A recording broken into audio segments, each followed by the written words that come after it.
국내 협동로봇 제조회사 1위인 두산 로보틱스가 연내 상장을 눈앞에 두고 있다는 소식을 들었습니다. 저도 관심이 생기는데요. 상장 시기도 저는 적절했다고 보고요. 두산 로보틱스의 성장성, 원장님의 의견은 어떠신가요? 저도 이제 두산그룹에서 핵심 신사업인 두산 로보틱스가 연내 이제 상장을 목표로 준비 중에 있다는 뉴스를 봤어요. 근데 사실 저는 신규 청약은 잘 안 하는 편이에요. 다들 신규 상장에 관심도 많고 이렇게 시장에서 좀 떠들썩하면 신규 상장주 청약에 다들 관심이 있는데 원장님은 의외로 관심이 없으시네요. 얘가요, 그 신규 청약할 때 네. 경쟁률이 높은 청약주는 네. 내가 돈을 많이 넣어도 나한테 배당되는 네. 주식수가 작잖아요. 네. 그 동원되는 자금에 비해서 배당 주식이 너무 작아서 큰 돈이 안 되고요. 그렇다고 또 경쟁률이 낮으면은 얘가 청약 가격보다 상장일 날 하회되는 경우도 있어요. 그래서 저는 이제 그 잘못하면 첫날부터 물리는 경우도 있거든요. 그래서 이제 신규 상장주 투자에서 좀 주의를 해야 된다는 거죠. 보통 이제 신규 상장을 하려면 미래 실적까지 땡겨와서 실적을 부풀려서 상장가를 높게 받으려는 그런 경향이 있어요. 그러니까 상장되고 나서 우리는 따상이라는 그 아련한 그 네. 막연한 기대감에 경쟁률을 높이면 같이 집중하는 경우가 있는데 사실은 그 확률보다 상장 이후 주가가 한 1년 정도 하회할 가능성이 좀 훨씬 많아요. 예를 들면 신규 상장하면 이제 외국인 물량, 기관 물량, 개인 물량 중에 이제 그 보호예수 물량이라고 있거든요. 기관에서 청약을 받은 금액을 한 달 안에, 3개월 안에, 6개월 안에 못 팔게 하는 게 보호예수 물량이에요. 근데 외국인은 이제 보호예수 물량 제한이 없는 경우도 있고요. 기간은 한 달, 3개월, 한 달 되면 팔 수 있다는 거죠. 3개월 되면 기간이 청약받은 물량을 팔 수 있다는 거는 매도세가 나온다는 뜻이거든요. 그런 게 계속 매도세가 계속 나와야 되기 때문에 상장일은 어떨지 모르지만 서서히 주가가 하락하는 경우가 많아요.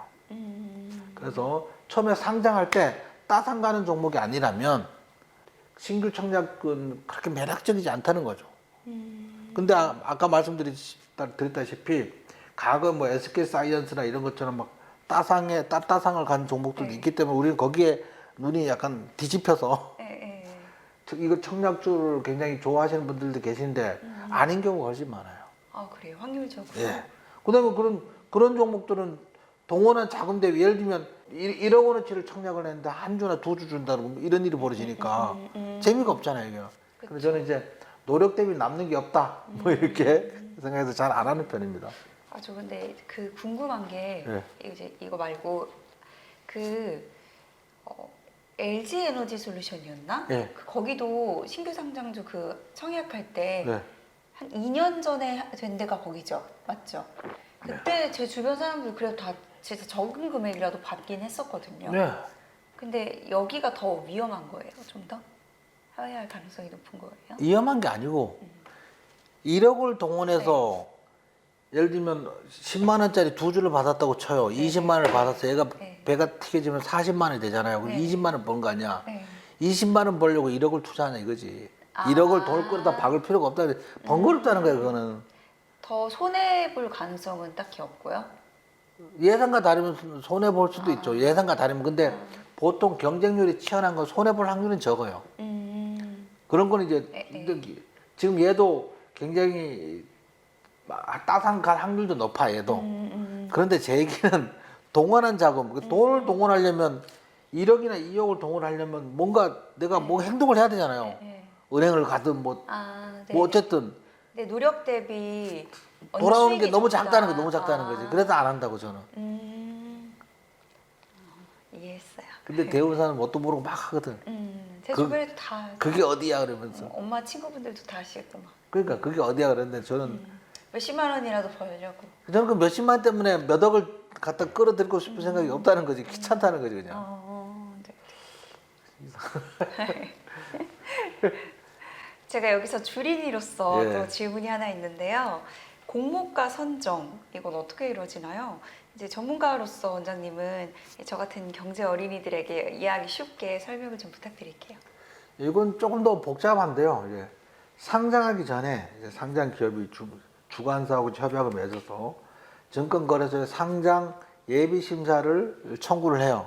네. 그걸 심사를 하겠죠.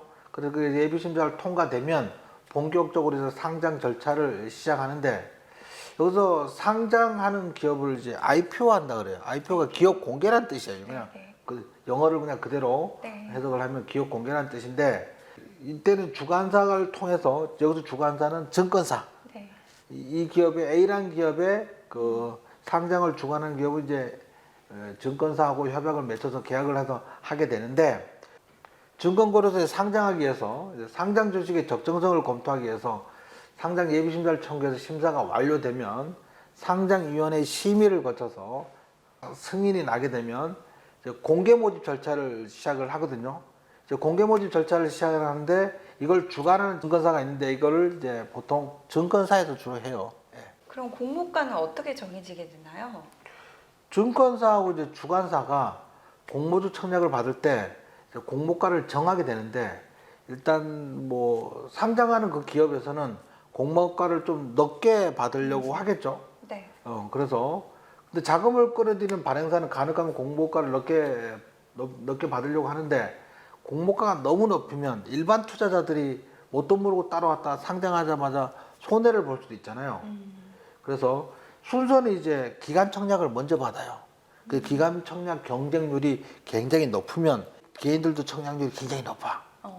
그래서 기간 청약 먼저 받고 그 결과에 따라서 일반 청약도 받게 되는데, 아까 말씀드린 대로 이제 기간 청약률이 너무 높아서 개인 투자자도 청약률이 굉장히 높다면, 내가 동원한 자금 대비 나한테 주식 배정받는 주식수가 너무 작고 그래서 돈이 안 되고요. 경쟁률이 너무 낮으면 잘못하면 상장일 날 공모가를 하회할 가능성, 위험도 있거든요. 그래서 이제 재미가 없다는 거죠, 제가 알 때는. 예. 네, 그럼 제 주변에서는 다들 아무래도 수익을 적게나마 이렇게 얻어서 그런지 저는 얘기만 들으면 저도 신규 상장하는 종목에 청약을 해봐야겠다, 이렇게 예. 두산 로보텍스도 그렇고 생각을 하고 있었는데요. 원장님 설명을 이렇게 좀 듣다 보니 갑자기 관심이 떨어지네요. 너무 팔랑귀인가요? 아니. 주식을 배운다면 청약을 한번 꼭 해보라고 권하고 싶어요. 청약을 해보고, 네. 과거하고 달라서 과거에는 그 단순히 경쟁률만 갖고 했는데, 일단 의무적으로 한두 주씩 우선 배정하는 그런 게 있어요.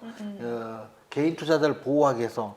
그러니까 큰 돈이 아니더라도 네. 한두 주는 이제 배정받을 수 있으니까 일단 꼭 한번 해보기를 봐요. 한번 해봐야지 돌아가는 게 이해가 가, 이게. 말로만 들어서는 이게 뭔가 이제 막연한 그림. 네, 맞아요. 꼭 한번 두산 로보틱스는 해볼게요. 해보기를 권합니다. 네. 엊그제만 해도 제가 새해 복 많이 받으세요 예. 했던 것 같은데 벌써 꽃피는 춘삼월이 됐습니다. 시간이 진짜 빠른 것 같아요. 예. 저의 수익 계좌에도 봄이 찾아왔으면 좋겠네요. 다음 시간에 뵙겠습니다. 구독, 좋아요, 알림 설정 부탁드릴게요. 예, 수고하셨습니다. 수고하셨습니다. 우리 시청자 여러분들도 3월 한 달도 성공 투자하기를 기원합니다. 수고하셨습니다.